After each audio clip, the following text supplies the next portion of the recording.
Hi friends, प्रेरणाज homemade रेसिपीमध्ये तुमचं खूप खूप स्वागत आहे। वरून कुरकुरीत आणि आतून जाळीदार, मऊ लुसलुसीत आणि तेलामध्ये टाकताच न फुटणारा असा मेदूवडा कसा बनवायचा तो बघणार आहे। आणि त्याबरोबरच ओल्या नारळाची चटणी कशी बनवायची ती पण बघणार आहे। चला तर मग उशीर न करता आपण रेसिपीला सुरुवात करूया। इथं बाउलमध्ये मी 1 कप उडदाची डाळ घेतलेली आहे।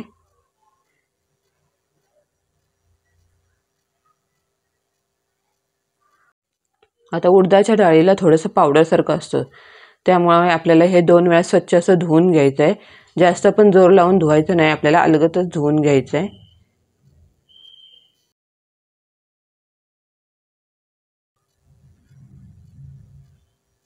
जास्त जोर लावून आपल्याला ही धुवायची नाहीये।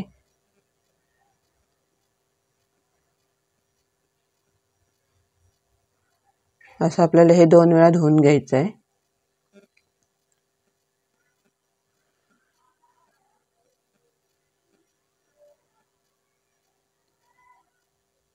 आता ही धुवून झालेली आहे। तर यामध्ये आपण ही डाळ भिजेल एवढंच आपल्याला पाणी टाकायचं आहे त्याच्यामध्ये, आणि 4 ते 5 तासासाठी आपल्याला हे भिजत घालायचं आहे। जर उन्हाळ्याचे दिवस असतील, गरमीचे दिवस, तर आपल्याला हे 3 ते 4 तासामध्ये ही आपली डाळ भिजते।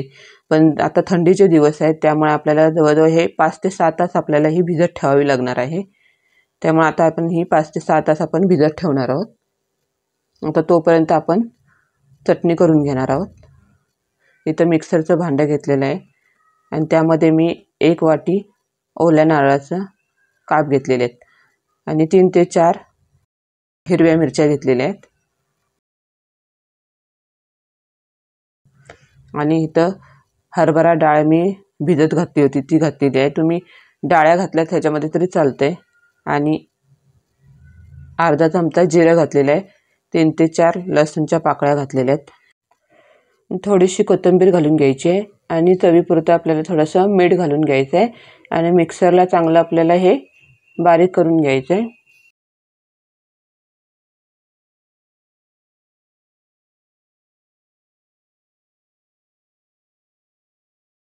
इथं बघू शकता किती मिक्सरला पण बारीक करून घेतलेली आहे। इथं आपली ही चटणी तयार झालेली आहे।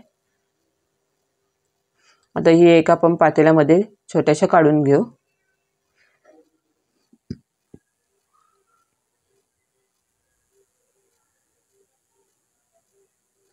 आणि आता याला आपण याच्यावरती आपण फोडणी घालून घेणार आहोत।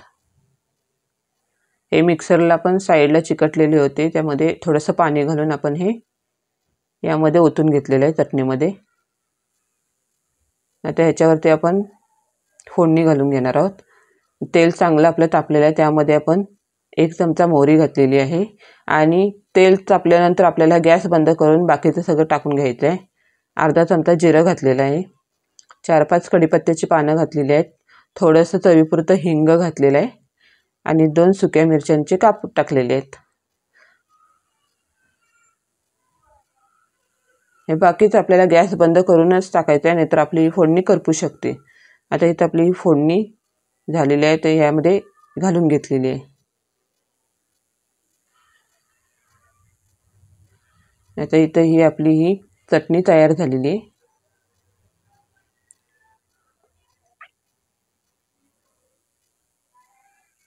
बघू शकता छान अशी आपली ही ओल्या नारळाची चटणी तयार झालेली आहे। आता इथं आपले 5 ते 6 तास झालेले आहेत। बघू शकता आपली डाळ कशी छान अशी फुगली आहे, छान भिजली आहे। आता यामधले हे आपण पाणी काढून घेणार आहोत आणि आपल्याला मेदू वडा करताना डाळीमध्ये थोडंही पाणी घ्यायचं नाही मिक्सरला लावताना, तरच आपले हे वडे छान असे कुरकुरीत असे होतात। जर गरज पडली तर आपण 2 ते 3 चमचे थोडंसं पाणी घालून घेणार आहोत, पण जास्त पाणी घालायचं नाही आहे यामध्ये। आपल्याला सुकीच ही डाळ लावून घ्यायची आहे, थोडंसं जर गरज पडली तरच ह्याच्यामध्ये पाणी घालणार आहोत। आता हे मिक्सरला पण छान बारीक करून घेतलेली आहे।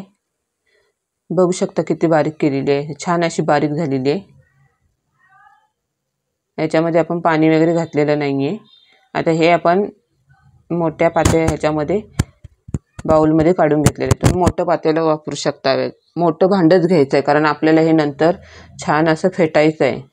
त्यासाठी आपल्याला मोठंच भांडं लागणार आहे. मी हे मोठ्या बाउलमध्ये हे काढून घेतलेलं आहे. आणि बाकीची डाळ आहे ती पण आपण मिक्सरला लावून घेणार आहोत.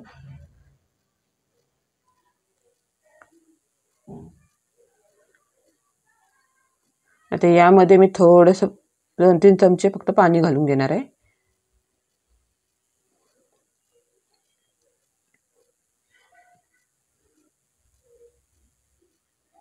आता इथं हे आपले सगळे डाळ बारीक करून झालेली आहे.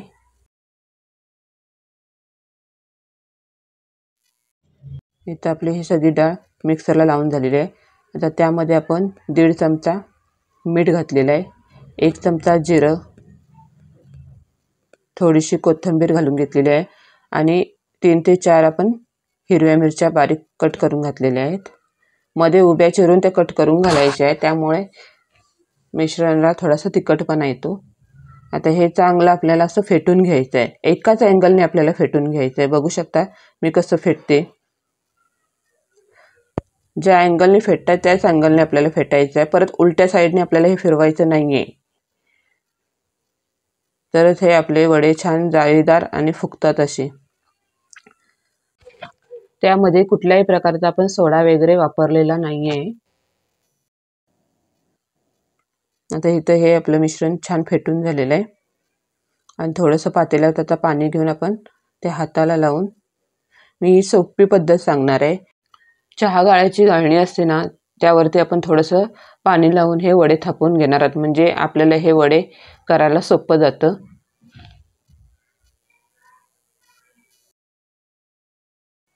इथं तेल आपलं हे कडकडीत तापलेलं आहे, त्यामध्ये आपण हे आता सगळे घालून घेणार आहोत.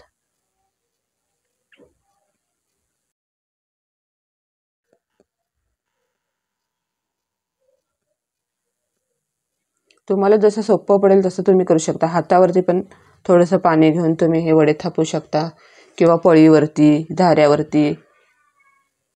मला हे गाळणीवरती बनवायला सोपं जातं, त्यामुळे मी गाळणीवरतीच हे वडे थापून बनवत असते.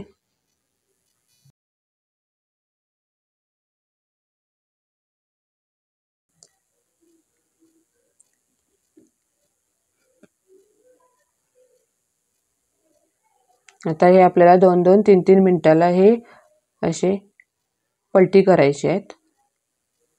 एकदम टाकल्या आपल्याला हे हलवायला जायचे नाहीत.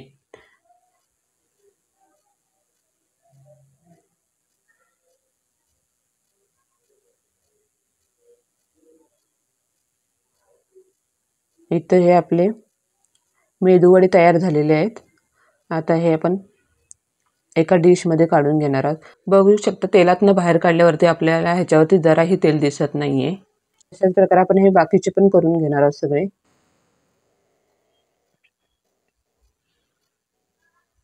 यामध्ये आपण कुठल्याही प्रकारचा सोडा किंवा बेकिंग पावडर काहीच वापरलेलं नाहीये.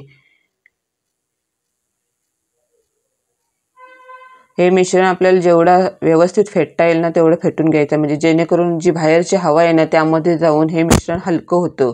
आणि तुम्ही एका बाउलमध्ये थोडंसं पाणी घेऊन त्यामध्ये हे मिश्रण घालून बघायचं, चेक करून. ते मिश्रण वर तरंगत राहिलं की आपलं हे मिश्रण छान फेटलं गेलं असं समजायचं.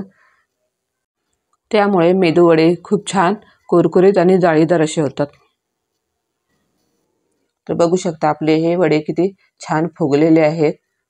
कुठेही आपण सोडा वापरलेला नाहीये.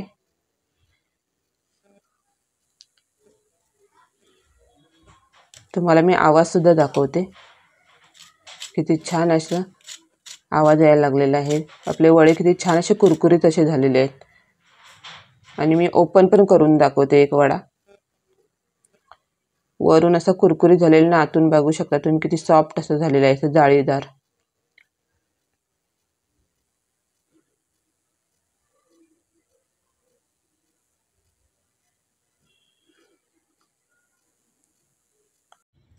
हे चटणी बरोबर वडे खायला खूप छान लागतात किंवा सांबार बरोबर. मी सांबारची पण रेसिपी शेअर करणार होती, माझ्याकडे खूप वेळ कमी होता त्यामुळे मी ती रेसिपी शेअर करू शकली नाही. नेक्स्ट व्हिडिओमध्ये मी तुम्हाला कधीतरी सांबारची रेसिपी नक्की शेअर करेन. तर कशी वाटली माझी आजची रेसिपी? आवडली असल्यास नक्की लाईक करा, शेअर करा आणि सबस्क्राईब करायला विसरू नका.